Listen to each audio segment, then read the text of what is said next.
à la Cantorade. Venez avec nous sur Radio Laser prendre de la hauteur et du recul sur les interrogations multiples que nous et vous nous posons toutes et tous. Critiquons, proposons, réfléchissons dans l'humour et le respect. Explorez pendant un mois, chaque semaine, un sujet pertinent avec toujours un invité expert. Bonjour à toutes et à tous sur Radio Laser à la Cantorade. Nous recevons aujourd'hui Yvon Lechevestrier. Nous présenterons tout à l'heure, qui est éditeur d'un certain nombre de livres. Bonjour Yvon Lechevestrier. Bonjour. Bonjour Bernard. Voilà. Bonjour à vos auditeurs. Avec André aussi. André, camarade André. De jeu. Voilà, André qui. Bonjour André. Bonjour. On fait beaucoup de chroniques ensemble. Et donc, nous allons parler de la genèse et de l'histoire des radios libres à propos d'un livre édité donc, par AR Collection Édition, enfin, je ne sais pas si on ne va pas prononcer en anglais quand même, qui a été fondé par Yvon Lechevestrier. Il nous reparlera un petit peu de ça tout à l'heure. Alors, tout d'abord, une petite introduction qui sera complétée par André par la suite. Tout d'abord, rappelons-nous la naissance de la transmission sans fil, c'était au XVIIIe siècle avec Marconi en 1895. Et maintenant, on en est arrivé à la DAB.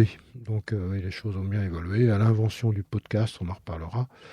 Et tout démarre ici, dans la région rennaise, en tout cas à Rennes, avec les radios locales, au bar Le Ranelagh, en face du cinéma Arvor. C'était un petit bistrot ouvert par Gabriel Aubert. À chaque fois, je dis Gabi et ça me fait penser au chanteur bien connu.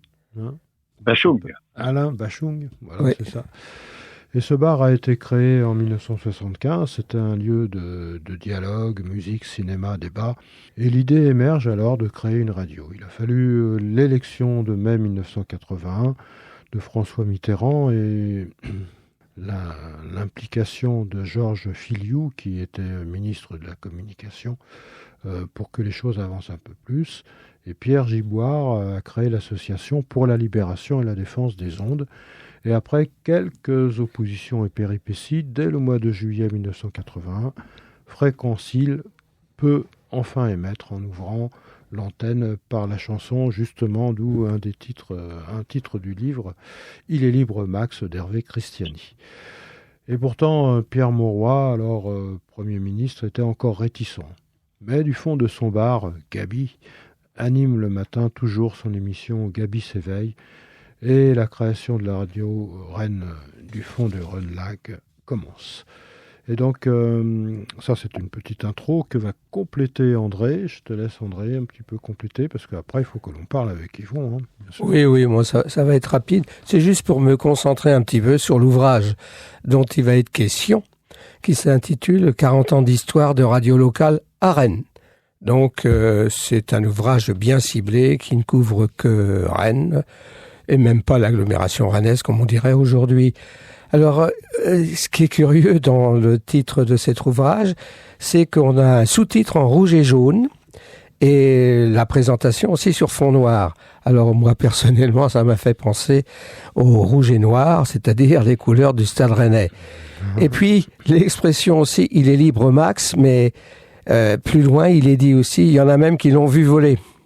Mais alors justement, la question que je me pose, moi, c'est de savoir vers où peut voler ce 40 ans d'histoire de radio locale.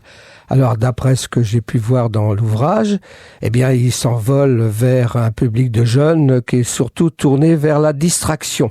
Alors distraction au sens de distraire, c'est-à-dire se dégager d'un trait dominant qui nous indique ce qu'il faut penser et écouter ou lire comme ont pu le faire justement les manifestants de mai 68. Donc c'est vrai, c'est quitter une sorte de radio-conscience nationale qui existait préalablement. Alors, mais aussi voler, pour voler, faut quitter le poids des gouvernements. Parce que c'est ça, au fond, qui pose question, c'est la domination des gouvernements de l'État pour aller vers le poids des puissances économiques. Donc, passer d'un sous-poids vers un surpoids ou d'un surpoids vers un sous-poids, je ne sais trop. Donc, le problème est simple, c'est qu'il faut faire vivre une radio libre. Mais comme toute association d'ailleurs, vivre sans ressources financières, c'est impossible matériellement. Donc, le problème central, c'est les ressources financières qui se sont imposées. Alors aussi bien aux radios ou qu'ont imposé les radios ou les dirigeants de ces radios, parce qu'il n'y a pas de radio sans dirigeants de ces radios, dirigeants au pluriel. Alors qu'est-ce qu'ils dirigent ? Ils dirigent sous le poids des puissances économiques et politiques en s'appuyant souvent sur des subventions. Donc besoin de subventions.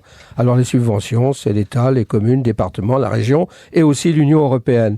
Donc finalement, les radios doivent être pensées aussi bien du point de vue, comme vient de le faire remarquer Bernard, sur les individus qui ont été en quelque sorte les moteurs, les acteurs, les agents de développement, mais en même temps, il faut que ça s'appuie sur des finances qui viennent pour une bonne part des subventions, mais pas uniquement, qui viennent souvent sur des pouvoirs ou des ressources financières de la puissance économique. Donc, la puissance économique, comme on le verra sans doute dans l'histoire, peu à peu va peser sur la pérennité de ces radios libres. Alors, maintenant, voyons voir un peu plus près. D'accord. On va voir. Ok, André. On va demander ce qu'en pensent de ces aspects financiers, Yvon, avant de le présenter. Il s'est présenté lui-même tout à l'heure. Qu'est-ce que vous pensez de tout ça ? Effectivement, les radios en 1980, les radios en 1980 sont des radios encore appelées pirates. Ça veut bien dire ce que ça veut dire. Absolument. Ce sont des jeunes ou des moins jeunes qui créent une radio comme ils créeraient un groupe de rock à l'époque. Il n'y a pas besoin de beaucoup de matériel. Tout à fait. Et puis assez vite, ce que dit André est juste, assez vite, les contraintes économiques, financières vont faire que ça va évoluer. Mais si on en reste au tout début de l'histoire, moi c'est ce qui m'intéressait. Moi à l'époque, en 80, je suis encore un jeune, on va dire un jeune journaliste à Rennes, et je vois Rennes évoluer à travers à la fois la musique, il y a pas longtemps que les réponses musicales existent, il y a la musique était très importante à l'époque. Enfin, il y a des artistes qui émergent, et puis en même temps, il y a ces radios qui se créent. Alors moi dans le livre qui s'appelle effectivement 40 ans d'histoire de radio locale à Rennes, j'ai appuyé sur l'exemple de Radio Rennes, qui est une radio associative qui existe toujours d'ailleurs et qui reste associative. Toujours. Et puis l'exemple de Fréquencile, qui est lui le créateur de Fréquencile, c'est Pierre Giboire, prend un autre chemin. Lui très vite, il veut refaire une affaire, comme on dit. Donc voilà. C'était intéressant de voir les deux en parallèle. Tout à fait. Alors merci Yvon. Peut-être il est intéressant que vous vous présentiez. Je crois que Yvon, vous pouvez nous dire. J'en ai dit un mot tout à l'heure. En 1980, j'étais journaliste, chef de la rédaction locale de Rennes. Oui. Je suis moi-même rennais, mais je suis revenu à Rennes en 81 justement, et j'ai vu une ville qui avait beaucoup changé depuis mon départ de Rennes dans les fin des années 60. Ouais. Ah, vous étiez parti depuis 20 ans de Rennes ? Oui, non. À peu près, oui. Oui, quand même. Donc j'ai vu Rennes vraiment changer, qui avait changé. Et en racontant l'histoire des radios locales, je raconte aussi 40 ans un peu d'évolution de la ville de Rennes. Alors, il est vrai, on voit l'histoire de Rennes. Je suis pas intéressé à l'agglomération, je suis intéressé à la ville. Ouais. Alors, peut-être pourquoi ce choix de focaliser uniquement sur la ville et pas l'agglomération, Yvon ? Vous pouvez nous préciser ? Parce que j'ai choisi cet angle-là. À l'époque, en plus en 81, à ma connaissance, je me trompe peut-être, mais il n'y avait pas de radio locale comme celle-ci, en tous les cas, à Guichen ou à Cesson ou à Saint-Grégoire. Les radios locales se créaient à Rennes. C'était l'histoire d'étudiants comme Fréquencile qui décidaient de créer leur radio, ou d'un patron de bistrot comme Gaby Aubert, qui, sous la pression un peu de ses copains de bistrot, s'était dit plutôt que de parler nous-mêmes autour d'une bière, on va parler à tout le monde dans un micro. Tout à fait. Alors vous avez été aussi vous avez été rédacteur responsable de la rédaction locale Ouest France, puis après vous êtes devenu le premier rédacteur en chef de Dimanche Ouest France, c'est ça Mais ça c'est beaucoup plus tard. Ça c'est en 1998. Oui, ça fait beaucoup plus. D'accord. En 1980, quand les radios locales se créent à Ouest-France, il y a une seule édition quotidienne et le journal ne paraît pas le dimanche. La première édition du dimanche va paraître fin 97 si ma mémoire est bonne. Ah oui, 97. D'accord. Oui, juste une petite question. Vous faites un ouvrage qui a une dimension historique. Et vous êtes donc journaliste. Alors, le journaliste, c'est généralement quelqu'un qui s'intéresse au jour le jour. L'historien, c'est lui qui ramène le jour, si j'ose dire, dans une durée importante. Donc, comment le journaliste peut-il justement travailler sur parce que c'est un travail quand même, travailler sur une période historique qui marque une ville comme Rennes? D'abord, je ne me considère pas comme historien. C'est pas un travail d'historien. Non, mais vous abordez une dimension historique.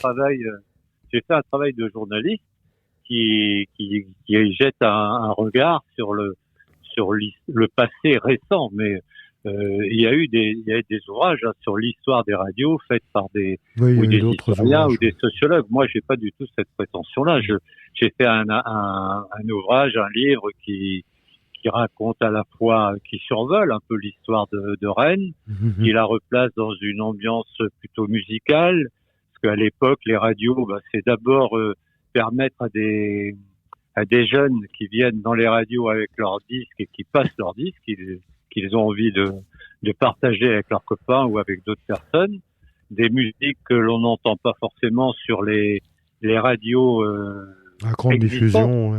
Jusqu'en 80, on avait le choix entre 4 grandes radios, France Inter, Radio Luxembourg, Europe 1 et Radio Monte-Carlo. Des radios périphériques. Les radios périphériques, ou les radios publiques, mais il n'y avait pas quand même un grand choix. La grande révolution, entre guillemets, le terme est un peu exagéré, mais quand même, ça a été que d'un seul coup, presque d'un jour à l'autre, on a entendu sur les ondes des musiques, des chansons, des sons qu'on n'était pas habitué à entendre. Qui n'étaient pas sous contrôle. Un vent de liberté qui, moi, m'a beaucoup plu à l'époque, et c'est ça que j'avais envie de raconter. Donc l'histoire... oui, si on veut, André, mais c'est pas un livre d'histoire. Non, mais j'ai jamais dit ça. Simplement, ce que je voulais faire comprendre, en gros, c'est que le journaliste n'est pas prisonnier de l'instant immédiat, quoi.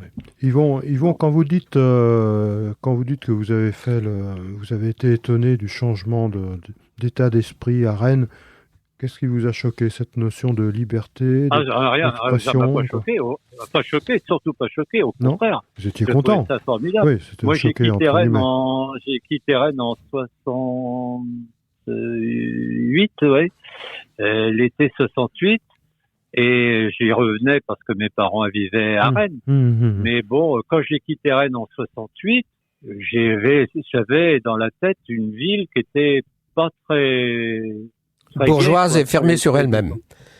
Oui, une ville de province, où il ne se passait pas grand-chose pour les gamins que j'étais encore. Et puis finalement, je revenais, comme je disais, pour voir mes parents, voir des amis. Et à partir des années 70, j'ai bien vu qu'il se passait des choses.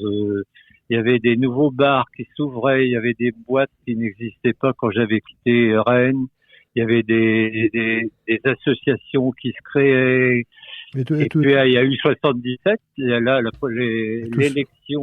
l'élection d'Edmond Hervé, première élection d'Edmond Hervé, l'arrivée de la gauche et tout ça, à la ville de Rennes, c'est venu dans un contexte national. C'était pas qu'à Rennes, plein de villes bretonnes sont passées aussi à gauche à ce moment-là. Je pense que ça a favorisé de nouvelles têtes, de nouveaux. Et en 80, tout était prêt pour que, avec l'élection de Mitterrand, que ça s'accélère.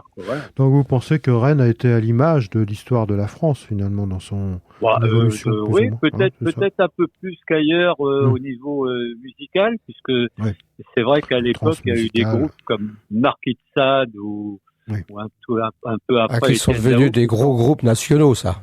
Voilà.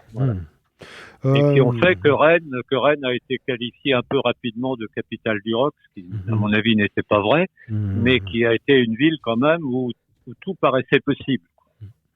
On demande toujours à nos invités quel a été le déclic dans leur choix de carrière. Vous êtes devenu journaliste par vocation, le facteur hasard, comment les choses... Non, quand j'avais 15-16 ans, c'est un métier qui m'intéressait, donc j'ai fait une école de journalisme, et voilà, donc je ne me suis pas trop posé de questions sur ce que j'allais faire dans la vie. D'accord, ça a coulé doucement là. Ouais. Non, d'accord, ok. Alors on pourrait vous demander aussi, finalement, André en a parlé un petit peu, mais finalement, pourquoi ce livre? C'était une nécessité pour vous ou un besoin vous avez une explication? Qu'est-ce qui a déclenché votre désir de faire ce livre? Les circonstances, quoi? Ah, sur le livre. Pourquoi j'ai voulu faire ce livre? Oui. Ce que j'ai un peu dit tout à l'heure, à savoir que 40 ans après, ou presque, j'ai eu envie de me retourner sur cette période du début des années 80 que j'ai trouvé sur un plan et personnel et social et politique intéressant. De me retourner sur cette époque, de la raconter à ma manière, oui. En faisant un ouvrage, j'espère, pas très accessible, ça j'en suis sûr, et assez léger en fait, quoi, comme un peu comme la musique pop de l'époque, quoi. Tout était encore possible, c'était des années encore d'insouciance. Contrairement à aujourd'hui, on est inquiet sur l'avenir pour des tas de raisons. À cette époque, tout paraissait possible. Les gens décidaient, tiens, je vais faire une radio. On faisait une radio. Ouais. Je vais faire un groupe rock, créer un groupe rock. L'initiative individuelle, quoi. Individuelle ou collective. Oui, mais il y avait des tas de des individus ensemble, ça forme un collectif. Quelque part, vous écrivez, page 12-13, effectivement, la voix est libre. Donc finalement, la voix s'exprimait totalement et c'était fréquencile. Double voix, double écriture. Oui, la voix est libre, la voix des ondes, mais aussi la voix. Et on peut m'écouter. Et page 16-17, vous parlez d'un collectif des radios libres populaires. C'était quoi? C'était un collectif? C'était une association? Non, c'était un collectif, c'est ça. Il était composé de plusieurs radios. Comment ça marchait, cela? Ça, je me souviens plus très bien. Je crois que c'est Gaby Aubert qui avait créé ça pour rassembler un peu toutes ces radios associatives qui avaient du mal à se faire entendre par rapport aux radios qui devenaient de plus en plus commerciales, quoi. Je suis... Oh, pardon, juste une petite question. Peut-être aussi dans cette voie un peu collective, c'était par rapport aussi aux droits de l'époque, entre guillemets, qui interdisaient la création de radio, finalement. Au tout début, oui. En 80, c'est ça. Les gens qui, avant mai 81, c'était impossible, pratiquement impossible d'exister. Il y en avait quelques-unes qui existaient, mais tout de suite, elles étaient barrées par TDF, qui réussissait à supprimer les ondes. Enfin bon. Par le monopole. Après, quand il y a eu l'élection de Mitterrand, tout le monde a cru que ça allait être libéré très vite. Non, ça n'a pas été le cas. Il a fallu attendre presque fin 81, début 82, pour que Mitterrand, sous la pression d'ailleurs d'artistes de l'époque comme Dalida s'est impliquée aussi là. Qui était proche de Mitterrand. D'accord. Je pense qu'elle a joué un rôle que l'histoire ignore peut-être, mais elle a joué un rôle assez fort auprès de lui pour le convaincre que finalement il fallait libérer un peu plus les ondes. Oui, changer les règles. D'ailleurs, vous dites que Pierre Mauroy était tout à fait réticent au début, c'est ça? Complètement. Même Filiou. Filiou, il s'est radouci progressivement, c'est ça? Filiou, c'était le ministre de la Communication, il s'est radouci, mais tout ça sous la pression. Plus il y a eu des radios commerciales comme Énergie, qui ont mis la pression. Elles étaient très écoutées, mais elles n'avaient pas non plus tout à fait le droit d'exister.